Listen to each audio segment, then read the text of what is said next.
Você já ouviu falar da sigla ESG? Bom, se você é investidor e não ouviu ainda, já deveria ter ouvido e tá de olho nela. Mas se você não sabe o que é, relaxa que hoje eu vou resolver seus problemas, vou te explicar tintim por tintim o que significa cada letra dessa sigla. Já que você está aqui, aproveita e já se inscreve no canal da Empíricos, ativa o sininho para ser notificado toda vez que tiver conteúdo novo. Vem comigo?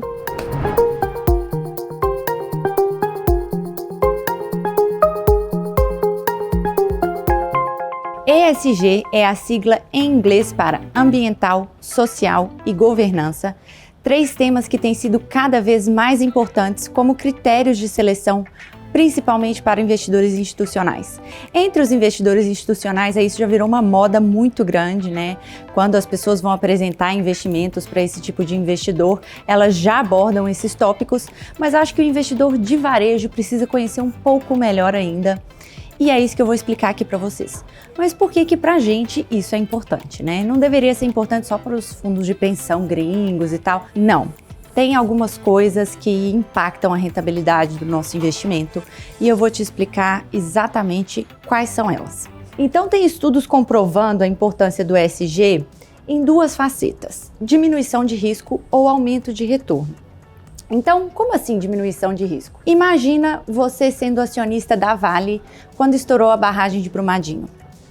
É essa redução de risco que eu tô falando, entendeu? Cuidados ambientais, etc.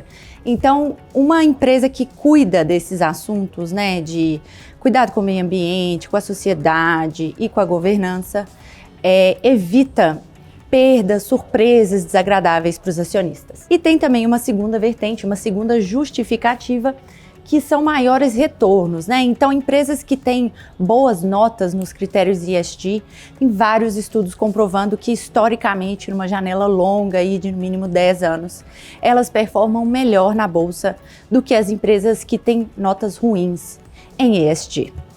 Bom, vamos por partes. Então, começando aqui pelo aspecto ambiental, né?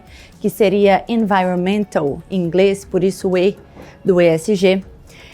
Eu destaquei aqui 3 pontos que são importantes para essa esfera e depois para quais setores é importante, né? Eu fiz isso para todos os aspectos aqui, tanto para o ambiental quanto social e governança.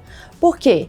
Não é que uma instituição financeira, o impacto ambiental que ela causa tem que ser a coisa mais importante no ESG dela, porque isso é mais relevante para outras indústrias. Tem outras questões que são mais importantes para instituições financeiras. Então a gente tem que ter muito cuidado para avaliar o que é material do ponto de vista de ESG para cada indústria. Nem tudo é material para todas, né? Porque as empresas têm recursos limitados e precisam priorizar as coisas, né? Então ela tem que priorizar o que é mais relevante para o business dela. Então, partindo para o aspecto ambiental de fato, né? Eu gostaria de destacar o primeiro ponto, que é emissão de gases estufas. Isso é muito relevante para a indústria, a temperatura do planeta está crescendo e algumas atividades, alguns tipos de business têm muito impacto sobre esse aquecimento global. Não é o caso de instituições financeiras, por exemplo, mas é o caso de indústrias petroquímicas, refinarias de petróleo e assim por diante. Eficiência hídrica e energética. Então, do que eu estou falando aqui? Eu estou falando da quantidade de água que indústrias usam. A gente sabe que a água é um recurso finito. Quantidade de energia, a gente está vivendo isso exatamente agora aqui no Brasil, né? A nossa matriz energética é totalmente dependente de chuva, porque a nossa matriz energética é baseada em hidrelétricas, né? Que são fontes geradoras de energia super sustentáveis, mas dependem do regime de chuva do país. Quando a gente fica sem chover, corre risco de faltar energia e a gente está justamente passando por um risco aí de racionamento. Então, vai vencer aqui as indústrias mais eficientes no uso de energia. Você concorda? Porque se falta, então a empresa que consegue sobreviver com menos, ela se dá melhor. A outra vai produzir menos, vender menos, o faturamento vai cair e assim por diante. Você está começando a entender a importância econômica da coisa? Terceiro, manuseio de resíduos. Indústrias, empresas de commodity, infraestrutura, né? Quem constrói rodovia, prédios residenciais, comerciais, isso tudo produz muito resíduo, né? Como que essas empresas tratam os resíduos, né? Eles são jogados na natureza, eles são reutilizados ou reciclados. Enfim, é uma série de coisas que a gente tem que investigar, né, nas empresas. E tem empresas que vivem de ser ESG. Por exemplo, Ambipar, que vive de tratamento e reutilização de resíduos, né? Isso é muito legal, tá no próprio core business da empresa, o fato de ela agregar valor aí para a circularidade da cadeia. Enfim, como que eu olho isso, né? Eu olho se a empresa, ela fala isso, se os gestores falam, olha, eu sou ESG, eu preocupo com o planeta, eu preocupo com as emissões de gases de estufa. Não. É muito fácil, qualquer pessoa pode falar isso, né? Você olha as aberturas que essa empresa dá no relatório de sustentabilidade. Tem empresa que nem tem relatório de sustentabilidade, mas para cada uma dessas facetas existem métricas que estão sendo convencionadas internacionalmente para medir essas coisas. Então, medir emissão de gás estufa, medir o uso de energia, medir a quantidade de resíduos e o tratamento desses resíduos. Tem número para tudo isso e contra fatos não há argumentos. O disclosure das empresas sobre esse assunto ainda não é tão bom no Brasil. Tem algumas referências aí, como Natura, por exemplo, mas ele está melhorando muito. E sempre que tiver, eu acho que a gente tem que se atentar e olhar sim. Então, assim, só para reforçar, né? Já comentei de Mariana, aqui no caso de commodities, né? Uma empresa que extrai e produz petróleo. A gente viu aí nos nossos vizinhos aqui da América Latina um super vazamento de petróleo aí que pegou fogo no mar e tal. Imagina o impacto disso na fauna marítima, nas comunidades que dependem da pesca, enfim, são várias coisas que a gente pode ir imaginando aqui, né? Infraestrutura e energia, a mesma coisa. Passando para o social agora, né? São outros aspectos diferentes e eu vou destacar aqui um por um para vocês. Eu gosto muito dessa parte porque ela é mais fácil de verificar, assim, você pesquisando com os agentes em volta da empresa, mas eu vou explicar. Bom, primeiro ponto, né? Qual que é o impacto que essa empresa gera na cadeia produtiva? Então, eu vou citar um exemplo, a indústria de moda. Alguns anos atrás tiveram algumas polêmicas aí, né, relacionadas à cadeia de produção de algumas marcas bem conhecidas, lojas Renner, Zara, teve questões relacionadas a trabalho escravo, né, acusações. Isso é importante, porque assim, no mínimo, se a empresa for diligente com todos os fornecedores dela, com os contratos de trabalho que os fornecedores praticam, no mínimo ela está evitando multas, né?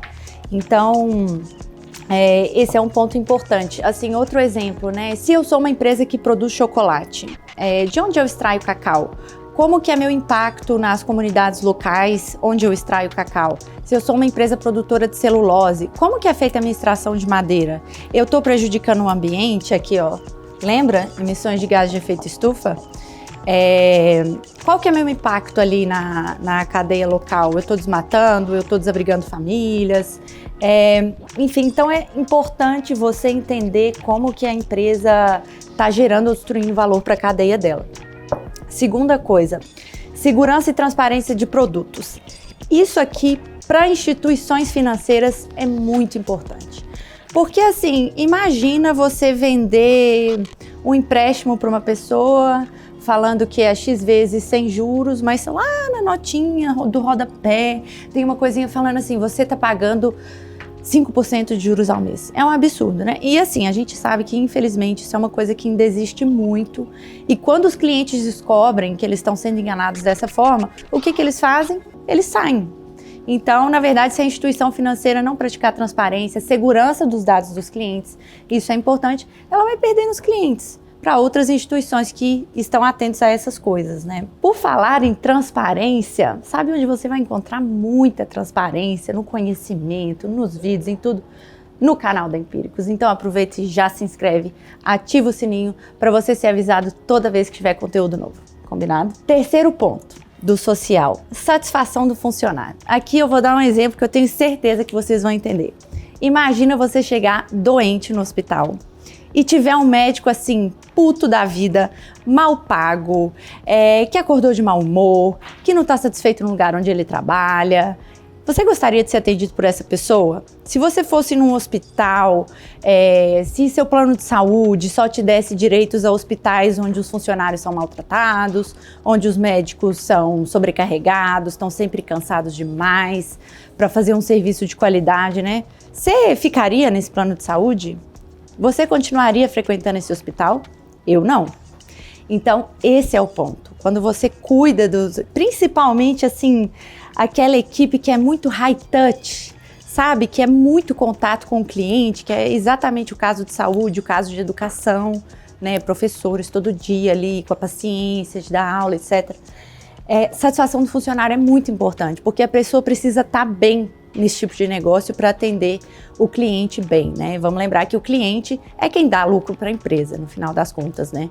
Se seu cliente te abandonar, acabou seu negócio, mais cedo ou mais tarde. Então, falei aqui de moda e de beleza, saúde, instituições financeiras. Ah, beleza, uma coisa super legal, né? Eu comentei do relatório de sustentabilidade de Natura.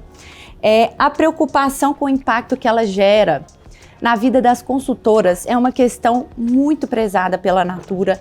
É bonito de ver, assim, no site de relação dos investidores, vocês conseguem ver o relatório de sustentabilidade da companhia e eles calculam uma infinidade de métricas, assim, renda média das consultoras, divisão por gênero, por região, se a vida delas melhorou ou piorou desde que elas se tornaram consultoras Natura, se a renda delas melhorou, olha que legal.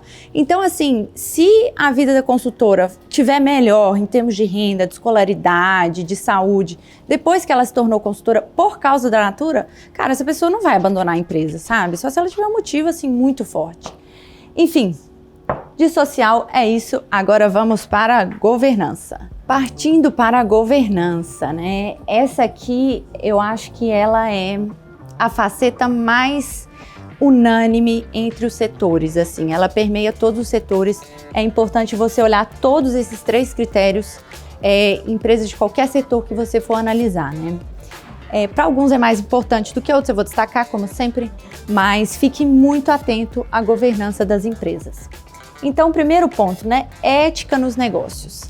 Mas como que você mede ética nos negócios, né? Você pesquisa a vida da pessoa. Toda empresa pública, ela é obrigada a divulgar o nome completo, o CPF, todo o currículo de todos os gestores que estão, tanto no conselho de administração, quanto ali no C-level da companhia, né? Na chamada diretoria estatutária. Então, você vai pesquisando, vê onde aquela pessoa trabalhou, pergunta se alguém conhece ela, e aí, você já trabalhou com essa pessoa? Ela trabalha de uma forma ética, né? Você gosta da postura dela? Por que é importante isso? Imagina você estar comprado em JBS no Joesley Day. É aquele meme, né, que tá ficando famoso agora, eu não vou nem falar. Não é legal, né? Eu não gostaria também. Só para ficar claro, assim, o que aconteceu naquela época, né? Foi que a gestão da JBS tinha um acordo de delação premiada aí com o governo. Quando saísse essa notícia, eles sabiam que eles iam ser, né, o Brasil ia ser muito impactado, o dólar ia subir, etc. E eles foram lá, compraram contratos futuros de dólar a um preço baixíssimo, soltaram a bomba e lucraram um monte no contrato de dólar, né? Então, assim, com dinheiro da empresa, tá? Então, assim, é complicado, né, gente? Não dá. Então, cheque sempre quem são as pessoas. Segundo ponto, conflito de interesse entre minoritário e controlador. Esse é um clássico conflito de interesse. É um pouco difícil, assim, você fugir dele. Empresas de dono, né? No vídeo sobre como escolher uma ação, vou pedir pro pessoal deixar aqui, eu falei um pouco sobre empresas de controle definido versus capital pulverizado. Então, empresas de dono é difícil não ter esse conflito de interesse entre minoritário e controlador. Vou dar um exemplo de como esse conflito pode acontecer, né? Vamos supor que o controlador da empresa decide vendê-la. E você é um acionista minoritário, tem um papel comprado na bolsa. E aí o controlador recebe uma proposta para vender aquela empresa, né? E como ele é o controlador, a pessoa que está comprando tem que pagar um prêmio de controle. Isso é muito comum no mercado, né? Geralmente 20%, 30% acima do valor de tela da cotação da ação, né? Então tem uma cláusula ali, que pode ser que ela exista no acordo de acionistas, que fala assim: Se um potencial comprador oferecer um prêmio de controle para o controlador, ele é obrigado a oferecer as mesmas condições para o acionista minoritário. Porque senão o que acontece? O controlador sai lá com um prêmio lindo de 30% e o minoritário fica lá. De repente até sai com prejuízo, entendeu? Então, e assim, fusões, aquisições são parte de muitas teses de investimento, né? Tem muita gente que investe acreditando que vai ter uma fusão, uma aquisição, né? Se não tiver essa cláusula que a gente chama de tag along, o minoritário acaba perdendo muito desse benefício. Então, esse foi apenas um exemplo, né? Teve também um recente aí que foi a reestruturação societária de lojas americanas, que para os controladores foi lindo, mas para os minoritários nem tanto, porque divide muito a liquidez, o papel, enfim, a gente pode fazer um vídeo só sobre isso. Terceiro ponto. O conflito de interesse entre os acionistas, aí eu digo todos, e os gestores da empresa, né? Então, assim, os acionistas, quem está comprado no papel ou quem é o controlador, eles estão interessados no ganho de capital deles e na distribuição de dividendos, né? No final do dia, isso é gerado pelo fluxo de caixa ali que sobra para o acionista, né? Então, depois de pagar todos os funcionários, depois de pagar as dívidas, impostos, etc. Mas o gestor da empresa, ele tem um interesse um pouco diferente, assim, assumindo que ele não é acionista, né? Como ele não é acionista, ele vai querer maximizar o ganho dele, né? Aqui a gente pensando no instinto humano, né? Mas tem mecanismos também de tirar esse conflito de interesse, né? Por exemplo, remuneração por meio de stock options ou por ações mesmo, né? Então, à medida que o cara performa ali, você olha, toma aqui uma opção de você comprar a ação da minha empresa, de você virar o meu sócio a um preço de 10% abaixo do valor de tela hoje, por exemplo. Então, você está estimulando a pessoa a trabalhar para o papel se valorizar, entendeu? Então é importante olhar para esses mecanismos de alinhamento de interesse entre acionistas e gestores também. Bom, gente, é isso. Estejam cada dia mais atentos a ESG ou ESG ou ASG, como você preferir chamar. Essa sopa de letrinhas aí é muito importante. Os investidores institucionais, já estão de olho. Acho que você deveria ficar também, porque isso mexe preço. Enfim, aproveita e já se inscreve no canal da Empíricos, ativa o sininho, compartilha esse vídeo com seus amigos, dê seu like e deixa seu comentário aqui se você quiser receber uma foto dessa lousa em alta resolução. É isso e te vejo no próximo vídeo.